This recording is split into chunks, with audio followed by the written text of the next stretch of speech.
Et on ouvre tout d'abord cette édition avec du football, les résultats des 32e de finale de la Coupe de France ce week-end et la superbe qualification de l'Iris Club de Croix à Saint-Omer samedi soir. Les Croisiens se sont largement imposés 5-0 pour se qualifier de nouveau pour les 16e de finale. En revanche, le LOSC a de nouveau déçu ce week-end en s'inclinant en Corse, 2-0 à Bastia. Deux autres clubs nordistes se sont qualifiés, à savoir Valenciennes et Boulogne. Ils seront donc 3 clubs de la région en 16e. Le tirage au sort aura lieu ce soir et on espère bien sûr une belle affiche pour nos amis amateurs de Croix. L'actualité en ce début d'année, c'est également ce changement redouté et critiqué par les résidents du centre-ville de Lille. Effectif depuis le 1er janvier, le stationnement augmente à Lille. L'abonnement mensuel pour les résidents passe ainsi de 15 à 25 € et la hausse concernera tout le monde une fois que les nouveaux horodateurs seront en place courant mars selon la mairie. Autre nouveauté, des zones de couleur avec par exemple le orange pour les stationnements de courte durée.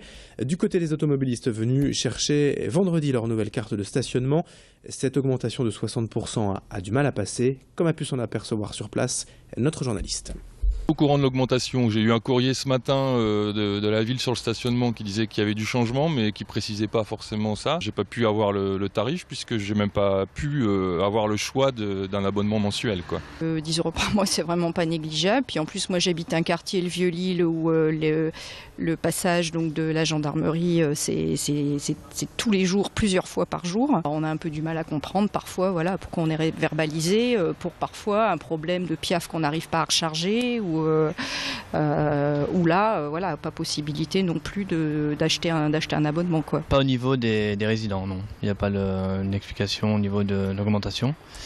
Donc c'est tout, on va faire avec. En cette semaine de rentrée après les fêtes, il est déjà temps de se séparer aussi des beaux sapins ayant décoré nos intérieurs ces dernières semaines. Comme chaque année depuis 5 ans, la mairie de Lille a mis en place ses points de collecte, 8 au total dans les quartiers, et ce jusqu'au 26 janvier. La bonne idée pour se débarrasser proprement de son arbre de Noël. Des sapins collectés qui sont en fait broyés en copeaux de bois et des copeaux ensuite utilisés par la ville dans ses massifs de fleurs comme couvre-sol. Attention, seuls les sapins naturels sont acceptés, sans décoration et sans neige artificielle. Vous trouverez le point de collecte le plus proche de chez vous sur le site de la mairie de Lille. Témoignage de quelques habitants venus profiter de l'opération ce week-end au micro de Xavier Silly. J'étais pas au courant que Lille proposait de récupérer les sapins pour en faire des copeaux. Je trouve ça plutôt bien puisque tout ce qui est à base de recyclage est plutôt bienvenu. Je pense que c'est une excellente idée puisque cette initiative, je crois, a été prise il y a plusieurs années. Et moi-même, je ramène mon sapin sur cet emplacement depuis plusieurs années. Je pense que c'est une très très bonne initiative. J'habite dans une commune qui est de taille modeste, donc c'est un peu le débrouille chacun pour évacuer son sapin. Et je pense que si une formule comme ça existait, elle remporterait un succès, car l'idée est vraiment excellente. Autre tradition, si l'on peut dire, après les fêtes, demain 6 janvier, c'est bien sûr l'épiphanie. Alors évidemment, certains l'ont peut-être déjà fêté hier, puisque la fête liturgique a lieu plutôt le 1er dimanche de janvier. En tout cas, pour profiter chez vous de la tradition, voici rapidement une simple recette de galettes à refaire à la maison.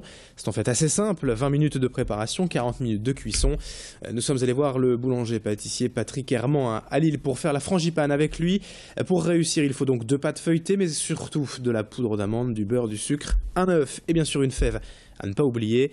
Mais je laisse le professionnel nous en dire plus. Frangipane. On met d'abord à revenir le beurre, on verse les œufs sur notre beurre pour lier ce qui est liquide avec ce qui est matière grasse.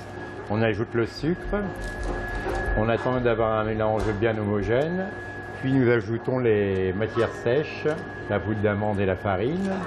On ajoute de la crème pâtissière et le rhum. Puis on détaille en forme ronde notre feuilletage.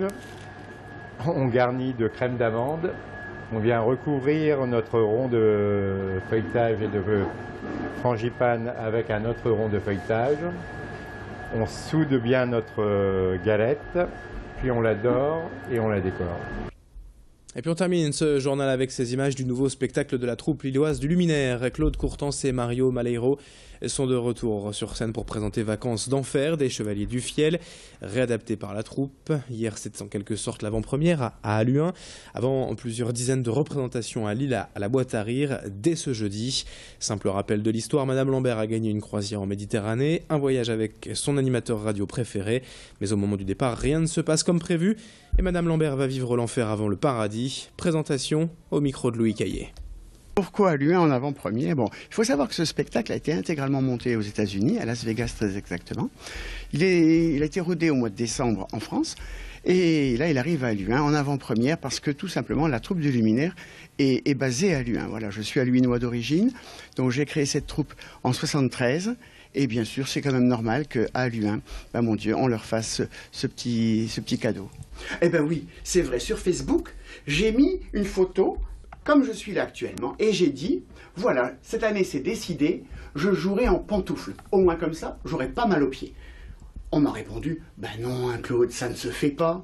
Eh ben si, ça va se faire, puisque dans 2 minutes, ben mon Dieu, on tape les 3 coups, je monte sur scène, et j'ai mes pantoufles.